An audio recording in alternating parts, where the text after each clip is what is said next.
Olá, amados, graça e paz. Aqui é Catiane Lins, do Ministério Vida, e é uma alegria estarmos juntos mais um dia compartilhando a palavra de Deus. Nós estamos meditando nos livros do Novo Testamento e hoje nós iniciamos a segunda carta aos Coríntios.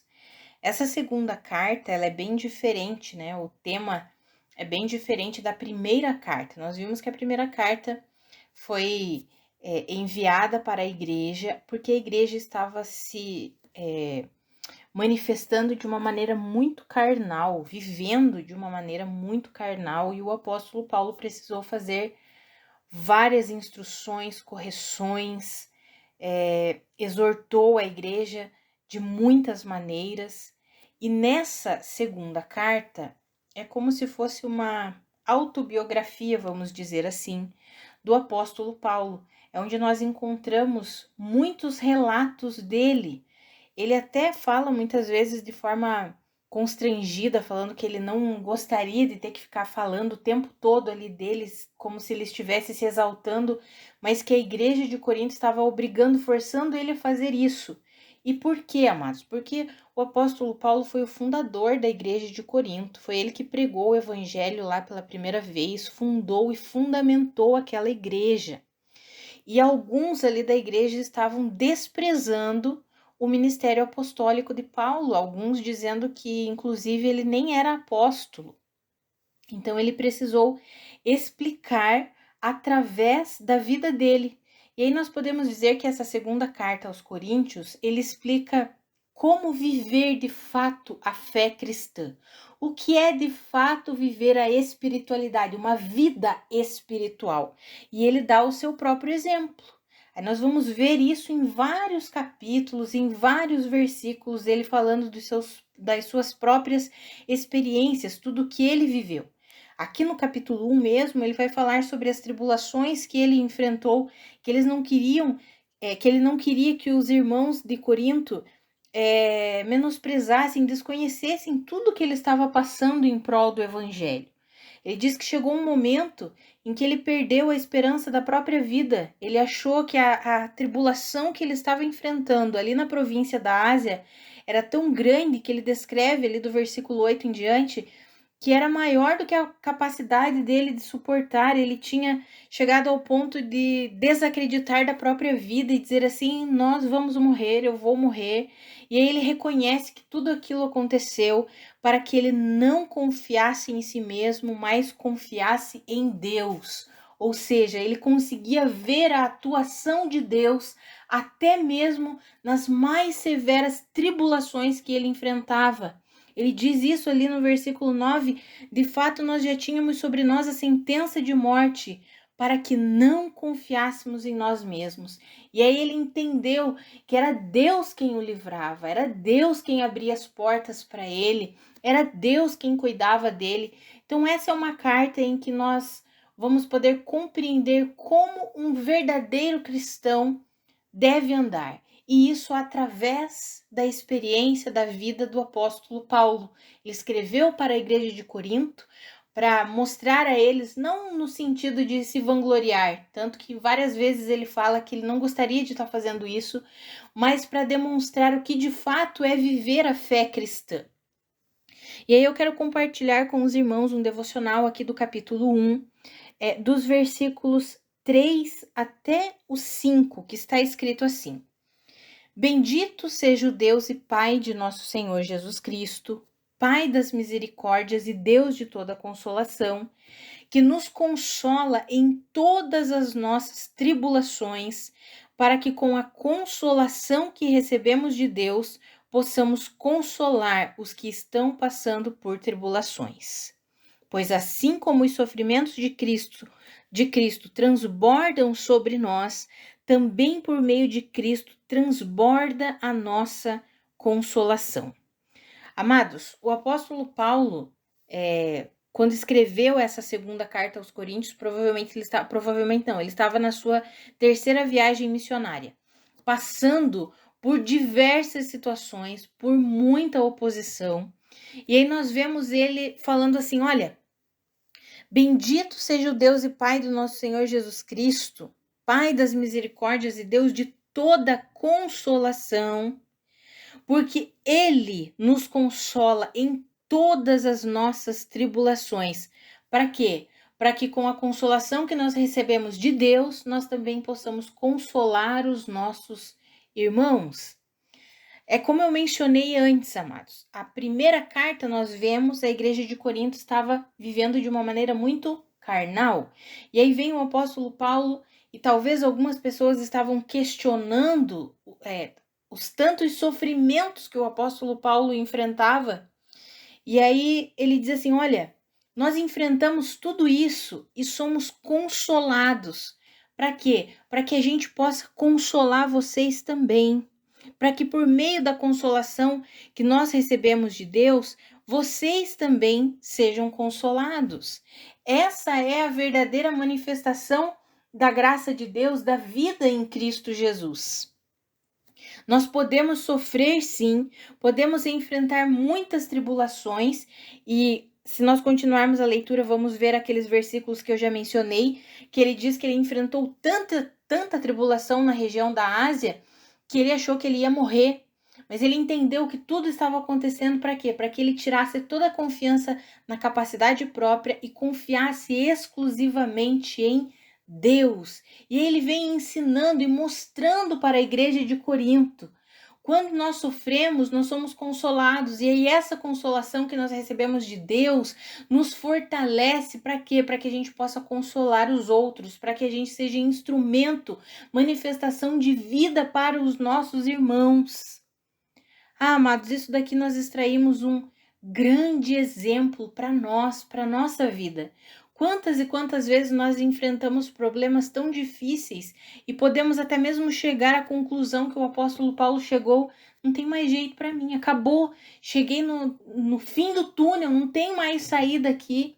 E aí nós podemos, assim como o apóstolo Paulo, entendermos que tudo isso vem e acontece conosco para quê? Para que a gente não confie na nossa própria capacidade, para que nós não confiemos em nós mesmos, mas confiemos em Deus, porque é Deus que provê o livramento, é Deus que abre portas, é Deus que nos livra de todas as coisas. E é interessante porque quando o apóstolo Paulo escreveu a carta aos Romanos, ele fala isso, que as tribulações servem, as provações servem para nos dar o quê? Um caráter aprovado. Ou seja, quando nós enfrentamos as tribulações, as provações, que nós pensamos que não tem mais saída, e nós entendermos que tudo isso que nós estamos enfrentando é para produzir em nós um caráter aprovado, ou como está escrito lá em Tiago, o apóstolo Tiago também fala sobre isso na sua carta, e ele diz assim, que a aprovação produz perseverança, e a perseverança um crente maduro, íntegro no Senhor, pessoas maduras. Amados, quando nós conseguimos compreender isso, em meio aos sofrimentos, nós começamos a ser instrumento de alívio para outras pessoas que também estão sofrendo. Sabe, o convite de Deus para nós é para que nós tiremos o foco um pouquinho de nós mesmos, né? Nós ficamos olhando para o nosso sofrimento e achamos que o nosso sofrimento é o maior de todos. E aí o Senhor nos convida a recebermos o consolo dele. Enquanto estamos sendo consolados pelo Senhor nas tribulações, nas provações que enfrentamos, nós vamos sendo instrumentos dele, do Senhor, para gerar e levar alívio para outras pessoas, para sermos instrumentos de consolação na vida de outros irmãos. Amados, que eu e você possamos viver assim, sabe, isso é abandonar um estilo de vida egoísta.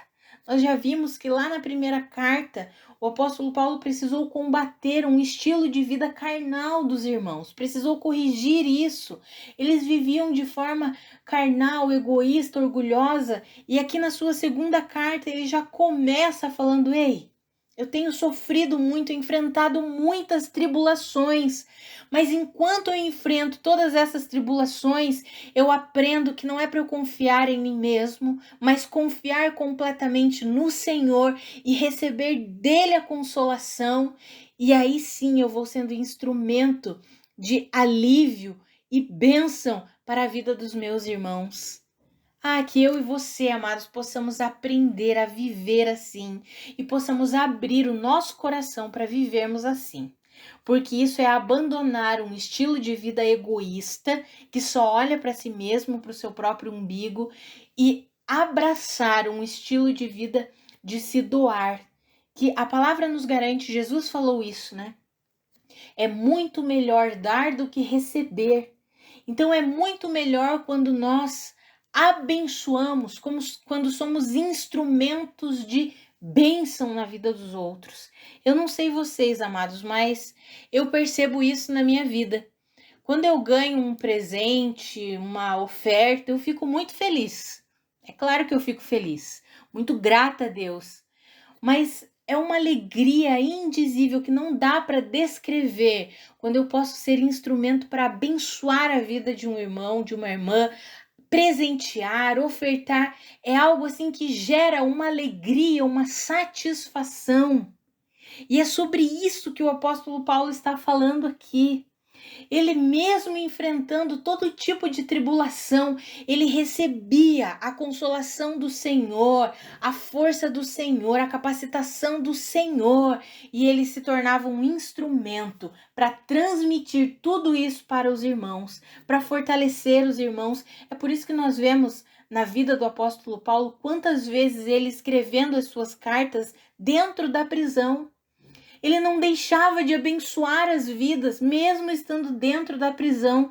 Quando ele escreve a carta aos Filipenses, por exemplo, uma carta recheada de alegrai-vos no Senhor, alegrem-se. Uma carta cheia de alegria, de encorajamento para que nós sejamos filhos de Deus contentes, alegres no Senhor. E quando que o apóstolo Paulo escreveu? Dentro de uma cela de prisão. Amados, que eu e você possamos nos render para uma vida assim, para uma vida de rendição, compreendendo que nós fomos chamados para ser a luz do mundo, para sermos embaixadores de Cristo, para representarmos Cristo Jesus sobre a terra, para sermos a manifestação da vida de Cristo. Nós recebemos a vida de Cristo para manifestá-la, para que as pessoas possam ver essa vida. Que eu e você nos rendamos para esse modelo de vida, em nome de Jesus. Vamos orar, amados? Pai, muito obrigada pela tua palavra, muito obrigada pelo teu ensino. Pai, eu oro pela minha vida e pela vida dos meus irmãos. Pai, que nós nos rendamos a esse modelo de vida que vem do céu, do reino de Deus, um modelo de vida altruísta que se doa. Senhor, eu oro pelos cônjuges nesse momento, que eles entendam esse modelo de vida e se disponham a servir os seus cônjuges. Senhor, eu oro pela vida dos filhos, que eles entendam esse modelo de vida e eles se dediquem a servir os seus pais. Pai, eu oro pela vida dos pais, que eles entendam esse modelo de vida e eles passem a servir os seus filhos. Pai, que nós possamos compreender esse modelo de vida do reino, um modelo de vida em que é muito melhor dar do que receber, em que nós podemos confiar em Ti completamente, Senhor, receber a capacitação que vem do céu, receber a força que vem do Senhor, para sermos instrumentos de vida, instrumentos de bênção para a vida dos nossos irmãos, para a vida da nossa família, na nossa casa. Senhor, que nós nos rendamos a esse modelo de vida, que todas as estruturas mentais, egoístas, orgulhosas que têm nos impedido de viver assim, que elas vão sendo transformadas, renovadas, que nós possamos abandonar toda a estrutura mental egoísta, orgulhosa, corrompida e nos apossarmos, assumirmos as estruturas mentais de Cristo, a forma de se pensar de Cristo, em nome de Jesus, Senhor. Pai, eu oro pela minha vida e pela vida dos meus irmãos, para que de fato nós sejamos embaixadores de Cristo sobre essa terra, para que a tua vida que foi depositada em nós seja manifestada através das nossas palavras, através das nossas atitudes, através do nosso viver, em nome de Jesus. Amados, que a graça e a paz do nosso Senhor Jesus Cristo sejam multiplicadas sobre a sua vida.